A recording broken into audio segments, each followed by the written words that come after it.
Ouais, l'étalonnage et mix sont vraiment finis dans la dernière ligne droite. Et à un moment, le film a été envoyé à Cannes pour être projeté et on était là hier. C'était super. بس بعرفه أكتر من أي حدا تاني. بعرف خطواته، ريحته.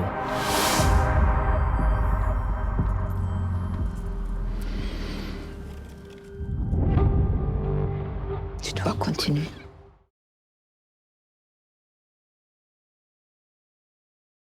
Moi, je viens du documentaire et donc j'ai fait plusieurs films sur l'exil. Et là, je commençais à travailler sur un film sur le trauma, sur les blessures intérieures que portent ces exilés. Et je passe des semaines et des semaines à entendre des témoignages de réfugiés de guerre, notamment syriens. Et je commence à entendre parler de cellules secrètes, de chasseurs de preuves, de gens qui rendent eux-mêmes la justice. Et je suis complètement emporté par ce sujet. Et donc je passe plus d'1 an à me documenter. Au milieu de ça, je me dis je vais trouver la bonne façon de raconter ce film. Et donc je vais la raconter de manière extrêmement subjective à travers un personnage et par le genre, par l'espionnage. Et l'espionnage, ça veut dire que c'est l'observation et le mensonge. L'espionnage, c'est une manière aussi de raconter la réalité, c'est-à-dire à quel point de nombreux d'exilés sont obligés de mentir sur leur nom, de mentir sur leur âge, de mentir sur ce qu'ils sont et qui prennent des risques. Mais surtout l'espionnage, c'était une manière pour moi de me dire dans le film, il y aura des enjeux très hauts et très forts, on sera à ce niveau-là d'intensité, on a des personnages qui prennent des risques énormes, qui sont confrontés à des questions plus grandes qu'eux, et on va mettre du cinéma à tous les endroits. Et c'est ça qui m'a donné envie.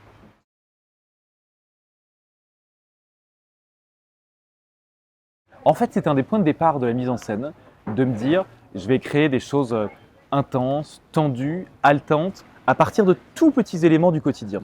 On ne va jamais avoir du spectaculaire, des courses-poursuites, des voitures et des gens qui se tirent dessus, mais on va créer des enjeux aussi forts avec des tout petits moments. Et l'idée, c'est de charger assez le film, assez l'écriture, assez le jeu, pour qu'à un moment, quand le personnage appuie ou non sur dictaphone, ce soit pour nous un climax incroyable.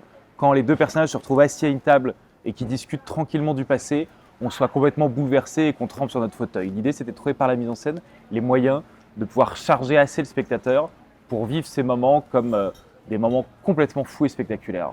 Ça m'intéressait vraiment de pouvoir croire à la puissance du hors-champ.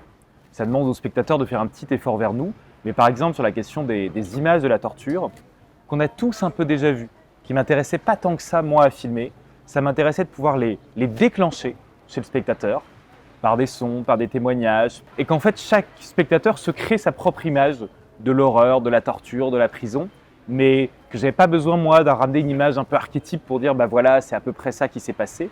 Et donc l'idée c'est vraiment de faire confiance au spectateur et à sa capacité à se créer des images en lui-même. En fait il y a donc au milieu ou du moins aux 3/4 du film une séquence où les deux personnages s'assoient face à face et se mettent à avoir une discussion extrêmement quotidienne et anodine. L'idée, c'est que le film a assez chargé avant tous les enjeux pour qu'on se dise que de cette discussion, tout est possible, tout peut dépendre de cette discussion. Et donc l'idée, c'était de tout jouer en sous-texte. C'est-à-dire que la séquence, elle doit marcher en muet et que sans rien entendre, on puisse comprendre toutes les affres par lesquelles va passer notre personnage, on puisse se dire, tiens, là, il va se mettre à partir, là, il va sauter sur l'autre, là, il va ne plus être capable de se contrôler lui-même. Donc la première chose, c'est comment on travaille sur les gestes, le non-dit et le regard. Et ensuite, en parallèle, on a la conversation et les paroles, mais les deux sont complètement déconnectés. Il y avait un truc fort aussi, c'est que le personnage qui joue Arfaz, donc, lui ne parlait pas du tout français quelques mois avant le tournage. Et je lui ai dit donc, tu vas avoir une séquence de 12 minutes face caméra, il va falloir enchaîner. Et l'autre personnage, là-dedans, il a dû complètement apprendre la langue syrienne et l'accent syrien aussi.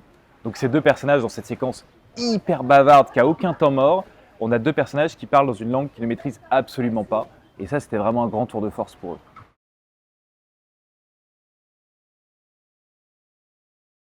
En fait, souvent, la plupart des grandes idées de cinéma dans le film, elles sont venues du réel. Et là, en l'occurrence, l'explication est hyper claire, c'est sur quel endroit sur Internet tu peux librement parler de bombes, d'attentats, de tuer et autres, c'est sur les forums de jeux vidéo de guerre. Et donc, les méchants et les terroristes se retrouvent sur des forums de jeux vidéo de guerre. Là, dans mon histoire, les gentils aussi. Et c'est un vrai espace de discussion anonyme où tu ne peux pas être traqué par des algorithmes. Il se trouve que moi, chez mon personnage, ça renvoie à la force d'un hors-champ de la guerre qu'il a essayé de fuir. Ça ramène toutes ces images qu'on ne voit pas dans le film de villes perdues, de villes bombardées, de cadavres et d'un pays rasé et détruit. Et du coup, il y a une puissance de l'image suggérée mais hyper présente et hyper réaliste, mais en fait ça se base aussi sur la réalité. Donc c'est aussi un de ces endroits où le travail de documentation et de réel vient complètement concorder avec une envie de cinéma, de hors-champ et de créer des images au plus profond des personnages.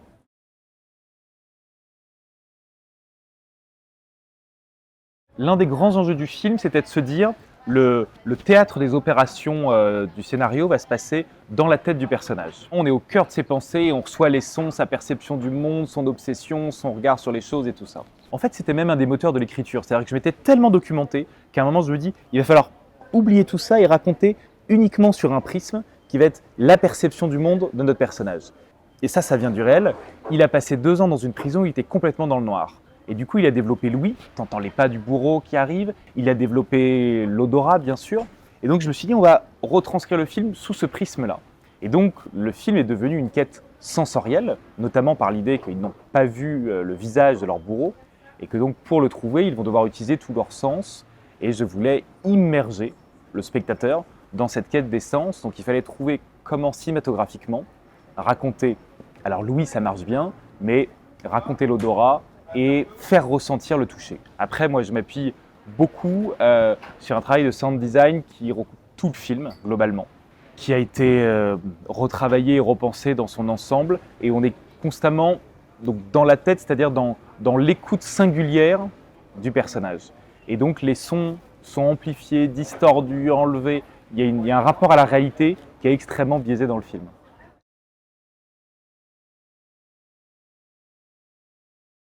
Ça m'intéressait pas du tout de me dire il y a 2 personnages, il y en a un, c'est le gentil et c'est un agneau et l'autre c'est vraiment le méchant. Donc il fallait que déjà notre personnage principal, on ait peur pour lui mais qu'on ait peur de lui aussi, qu'on se dise qu'il est capable de toutes les réactions possibles. Avec Adam qui l'interprète, on a vraiment réfléchi à comment lui insuffler une dose de folie ou d'incertitude dans ses mouvements.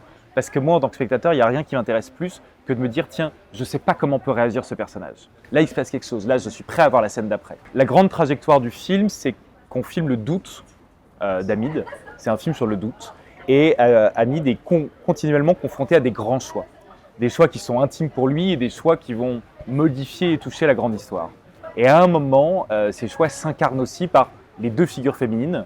L'une qui est une Syrienne qui parle au futur et qui dit bah tiens, maintenant il faut s'intégrer, il faut oublier le passé, il faut vivre, il faut accepter, il faut faire ses deuils, il faut vivre. Et en face, une femme allemande donc qui elle n'a pas réussi à faire son deuil, qui est encore empêtrée dans ses démons et qui parle au passé et qui ne va pas arriver à se remettre de tout ça. Et d'une certaine manière, ces 2 personnages sont une façon d'incarner à l'image les vicissitudes intérieures du personnage.